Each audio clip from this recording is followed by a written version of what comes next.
안녕하십니까. 송국근의 혼술이 매주 일요일 보내드리는 증거 뒷담화 3월 10일 인사드립니다. 자, 이제 4.10 총선 꼭 한 달 남았죠.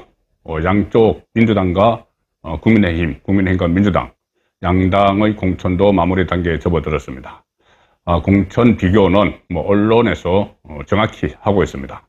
특히 이재명 대표는 민주당의 공천이 사천, 이재명 개인이 다 했다, 이런 논란에 대해서 언론 탓을 하고 있습니다. 언론이 그렇게 보는 것이지 자기들은 공천 혁명을 했다, 이런 이야기까지 하는데, 실제로 한겨레, 경향신문 이런 진보 좌파 매체에서도 이재명의 공천을 혹평을 하고 있습니다. 사천이다, 그리고 밀실공천이다, 이런 부분인데, 특히 사천 논란은 이재명이 노림수가 있기 때문에 일어나는 것이죠. 자, 핵심적인 인물 두 사람을 제가 오늘 설명을 해드리면서 이재명이 이 공천을 어떻게 사유화했는가, 공천 사유화 문제, 자, 이 부분을 이 두 명의 인물을 가지고 제가 설명을 드리겠습니다. 자, 첫 번째 인물은 김동아 청년전략지역구라고 지정된 그 김동하 서대문갑이죠. 서대문갑에 신청한 김동아 공천에 지금 경선을 하고 있습니다. 그리고 또 한 사람, 건향엽 여성이죠. 이 호남 지역에서 처음에 여성 전략 지역구, 여성 특구 이렇게 해서 혼자 공천을 받았다가 현역 의원을 컷오프 시키고 논란이 일어나니까 다시 경선을 붙이는, 잘못을 인정했다는 이야기죠. 이 두 사람의 특징은, 한 사람 김동아 변호사입니다. 김동아는 청년 전략 지역구로 받은 전략 지역구로 가서 경선을 하고 있는 김동아는 이재명 보호를 위한 것 아닌가. 그리고 여성 특구로 받은 건향엽, 물론 경선으로 다시 돌아갔지만은 여기는 그 김혜경 보호용 아닌가. 자, 이 두 가지입니다. 이재명 본인과 배우자 김혜경, 요즘 그 사법 리스크 기소가 됐죠. 그리고 아직 법인카드 본격적인 수사는 지금 진행을 하고 있습니다. 지금 선거법 위반 혐의로 재판을 받고 있는 이것은 이재명이 이야기했듯이 7만 몇천 원짜리 그런 이야기인데, 실제로 1,000만 원어치 과일, 또 일제 샴푸, 그리고 소고기 10인분, 초밥, 이런 것은 수사가 진행 중입니다. 별개 사안이죠. 그래서 김혜경 리스크도 총선 이후에 본격적으로 불거지기 때문에 방어를 위해서 김혜경이 직접 국회로 갈 수가 없으니까 한 사람을 집어넣기 위한 전략을 짠 것 아닌가. 자, 그런 합리적인 의심이 가능한 상황입니다. 먼저 김동아를 보시면은 원래 지금 서대문갑 지역에 공천 신청을 해서 경선을 벌이고 있는데, 이 지역은 원래 우상호 지역이었죠. 우상호가 오랫동안 국회의원을 하다가 이번에 불출마 선언을 하니까 거기에 누가 들어왔냐 하면은 비례대표 이수진, 동작을 이수진이 아니고 비례대표 이수진이 들어왔습니다. 들어왔는데 갑자기 이 지역을 청년 전략 지역구 이렇게 바꾸니까 이수진은 청년이 아니죠. 그래서 이수진이 불출마를 선언을 했다가 갑자기 하루 만에 성남 중원으로 가서 윤영찬 그 후보와 경선을 벌여서 지금 이겼죠. 그 이수진이 떠나고 나서 다시 이거 청년 전략 지역구 해서 여러 번 이 기준을 막 바꿨습니다. 기준을 경선 방식도 바꾸고 기존에 있던 사람도 탈락시키고 했는데, 최종적으로 지금 권지웅 전 비대위원, 김기현 변호사, 그리고 김동아 변호사, 이렇게 세 사람이 경선을 벌이는데, 원래는 김동아 대신 성치훈이 3위 안에 들어갔습니다. 성치훈 전 행정관이. 그런데 이것이 공관위에서 그렇게 결정을 했는데, 공관위 결정은 권지훈, 김기현, 성치훈이죠. 그런데 이게 최고위원회는 이재명이 주재를 하죠. 거기 넘어가면서 바뀌어버렸습니다.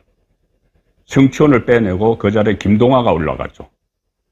그래서 이것을 강선우 대변인이 최고위원회 회의를 발표를 하면서, 강선우 대변인도 어리둥절해하는, 기자가 물어보니까는 대답을 하지 못하는 그 상황이 연출이 됐습니다. 인위적으로 성치훈을 빼내고 김동아를 올려서 경선에 붙였다는 이야기가 되는 것이죠. 자, 지금 김동아, 정진상의 변호사, 이렇게 알려져 있지만은, 그건 현직이고, 자, 이재명의 핵심 참모 중에 한 사람입니다. 민변 출신인데, 2022년 대선 때 이재명 캠프에서 법률지원단 팀장, 이것을 비롯해서 여러 가지 직책을 맡았습니다. 그리고 이재명 대표 체제에서 민주당 정책위 부의장, 그리고 이재명이 가덕도에서 피습당했을 때 당대표 정치테러 대책위원회가 만들어졌는데 여기 위원, 자, 이렇게 하면서 활동을 쭉 했는데 정진상의 변호사를 맡았습니다. 왜 이재명이 자기 변호를 맡기지 않고 정진상의 변호를 맡겼을까?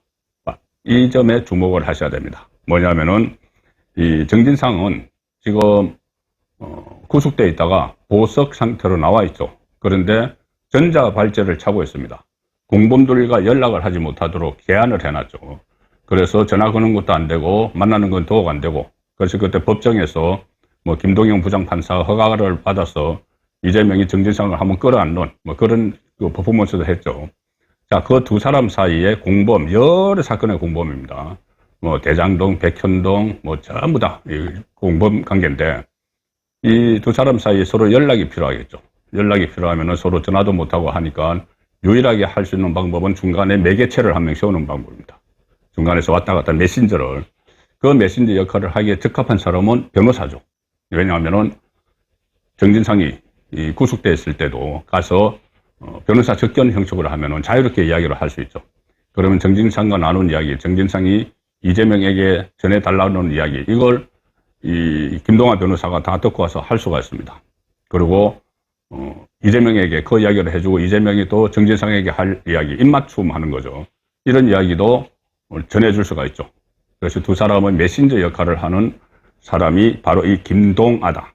그리고 지금 구속돼 있을 때, 정진상이 구속돼 있을 때도 그렇고 보석으로 풀려난 지금도 마찬가지죠. 두 사람은 이재명과 정진상을 만날 수가 없으니 변호사인 이 김동아가 가서 정진상의 말을 듣고 이재명에게 전해주고 이재명의 지침 같은 것을 정진상에게 전달하고 이런 역할을 하는 변호사였다는 겁니다. 접견용 변호사였죠. 그리고 지금은 석방된 상태에서 두 사람 사이를 왔다 갔다 하면서 일종의 이 과정에서 뭐 증거인멸 같은 것도 충분히 있을 수가 있죠. 그래서 이 김동아의 역할을 주목을 하고 있는 겁니다. 증거인멸을 시도를 할 수 있는 그런 상황이죠.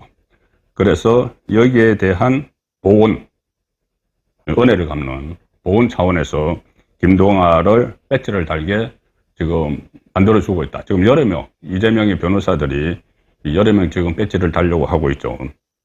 그리고 보온 차원 플러스 입마금. 만약에 이런 일을 김동아가 발설을 하고 누설을 하면은 큰 타격을 입을 수가 있죠. 그래서 입마금용으로 비밀을 많이 알고 있으니까는. 그때 한동훈 검사장 출신의 한동훈 비대위원장도 그런 말을 했죠. 이재명의 변호사들을 대거 공천을 주려고 하는 것은 두 가지인데, 하나는 변호사 수임료 대신 공천, 또 하나는 변호사들이 비밀을 너무 많이 알고 있기 때문에 공천을 줘서 입마금한다. 자, 이것도 김동아도 같은 차원입니다. 김동아의 입을 막아야 될 이유는 더 큰 것이 있기 때문이죠. 정진상과의 그 채널 역할, 통로 역할을 했기 때문입니다. 자, 그래서 이게 심상치 않은 것이 그냥 성치훈 대신 김동아를 넣은 것도 그렇고, 그리고 성치훈 전 그 행정관은 원래 안희정 비서 출신이고, 그 최근에 종편 TV에 나와서 저와도 여러 번 같이 출연을 했는데 민주당 쪽 패널로 나왔는데 이재명에 대해서 상당히 비판적입니다. 그래서 아마 개심죄도 걸려있는 상황 아니었나.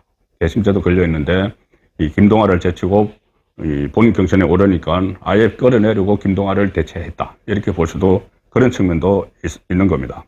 그리고 김동아는 원래 평택갑에 출마 선언을 했습니다. 평택갑에는 비명계인 홍기원 의원이 현역이죠. 그런데 그 시점에 이재명 변호사들의 자격 공천 논란이 막 일어났습니다. 이재명과 관련된 정진상이나 이 변호사들이, 정진상의 변호사 이런 사람들이 비명계 현역의원들이 있는 쪽에 자격 공천을 받아서 간다. 이런 논란이 일어났었죠. 자, 그래서 그 논란이 일어나니 갑자기 불출마할 듯 하다가 이 청년 전략 지역으로 선정된 서대문 갑으로 갔는데, 그러면 그때 이미 김동완은 누군가에게서 귀띔을 듣고 거기는 논란이 많으니까 저쪽에 서대문 갑의 청년 전략지역으로 할 테니까 너가 거기 해당이 되니 그쪽으로 가라. 지침을 듣고 이 평택갑을 떠났다고도 볼 수 있는 것이죠. 자, 그래서 그 딱 지정되는 시점에 가서 경선에 참여를 한 겁니다. 그래서 김동완 맞춤형 청년 전략지역 아니었나 이런 의심이 드는 것이고, 또 이 경선 방식을 보통은 민주당 경선 방식은 권리당원 50%, 그 일반 국민 50%인데 이 지역은 청년 전략지역이라고 하면서 전국 권리당원, 그러니까 서대문 갑뿐이 아니고 전국의 권리당원 70%, 서대문 갑 유권자 30% 이렇게 했습니다. 그래서 이 경선 룰도 김동완 맞춤형이다. 김동완 맞춤형으로 청년 전략지역으로 선정을 하고, 김동완 맞춤형으로 이 전국 권리당원, 그러니까 개딸이 주도하는 그 70%는 집어넣었다는 것이죠.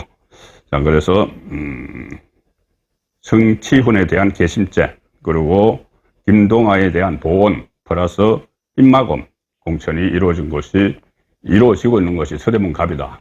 이 말씀을 드리겠습니다. 김동완가 청년 전략지역구라면은 건향여번 부실장으로서 논란이 일어났죠. 여성 전략특구 이렇게 해서 그쪽에 현역 순천 광양 곡성 구례 어린대 현역인 서동용 의원을 컷오프 시키고, 여기에 배우자실, 부속실이 아니고 부속실은 청와대에 있었던 거고, 배우자실, 그러니까 이재명 후보, 대선 후보의 배우자실, 그때 실장을 이해식 현역 국회의원을 해서 논란이 있었죠. 그 밑에 부실장이 여러 명 있는데 그 중에 한 명이 당 사무처 출신인 건향엽인데, 건향엽을 여성 전략 특구로 해서 순천, 광양, 곡성, 구례, 전국에서 유일하게 여성 전략 특구로 해서 건향엽을 꽂아 넣으라고 한 거죠. 그래서 그 현역 서동용을 컷오프 시켰는데 사모님 공천 논란이 있으니까 다시 선회를 해서 경선 두 사람을 또 경선시키기로 했는데, 자, 그러면 왜 건향엽에게 또 배지를 달아주려고 했을까? 그냥 두면은 그 4년 전에도 서동용과 건향엽이 경선을 했는데 서동용이 이겼습니다. 지금도 여론조사에서 서동용이 한 3배 정도 많이 나오죠. 그냥 두면은 건향엽은 공천을 못 받죠. 그래서 이 공천을 줘서 이 호남 지역에, 물론 이정현 국민의힘 전 대표가 출마는 했지만 그래도 유리한 지역입니다. 민주당에서. 그래서 공천을 주기 위해서 이곳에 여성 전략 특구로 했는데, 이 역시 입막음용 아니겠는가. 그리고 또 차후 대비용, 이 수행 과정에서, 대선 때 수행 과정에서 여러 가지 일들이 있었겠죠. 김혜경 씨에 대해서. 대선 후보 경선 과정에서 뭐 법인카드 가지고, 경기도 법인카드 가지고 국회의원 배우자들에게 밥 사고 해가지고 지금 재판을 받고 있는데, 본선에서도 여러 가지 일이 있었을 겁니다. 그것을 수행을 했던, 본인은 수행 아니라고 했지만은 사진이 다 나왔죠. 수행을 했던 건향엽이 많은 것을 알고 있다. 조금 전에 말씀드린 김동아 변호사가 이재명에 대해서 많은 것을 알고 있는 것처럼 건향엽은 김혜경에 대해서 많은 것을 알고 있다. 자, 그래서 국회의원으로서 입막음을 시키는 동시에 지금 총선 후에 김혜경이 기소가 돼 있고, 이건 선거법입니다. 그 다음에 수원지검에서 수사 중인 다른 법인카드 사용, 뭐 일제 샴푸, 1,000,000원어치 과일, 소고기, 10인분 뭐 이런 것들 수사가 되면은 또 누군가 국회에서, 정치권에서 방어를 해줘야 되죠. 그래서 수사 확대될 경우에 대비해서 원내에서 방어막 역할을 하기 위해서 건향엽을 공천을 주려고 하고 있다. 그런 이야기가 나오는 겁니다. 그래서 결론적으로 말씀드리면은 김동완, 건향엽 두 사람의 공천 스캔들, 이 공천 스캔들이 이재명의 공천 사유화를 대표적으로 상징하는 장면이다. 그렇게 정리를 드리겠습니다. 두 사람이 국회에 진출할지는 조금 더 지켜봐야 되겠지만 그런 시도가 있었다는 것은 그대로 읽히는 대목이죠. 정가 뒷담화였습니다.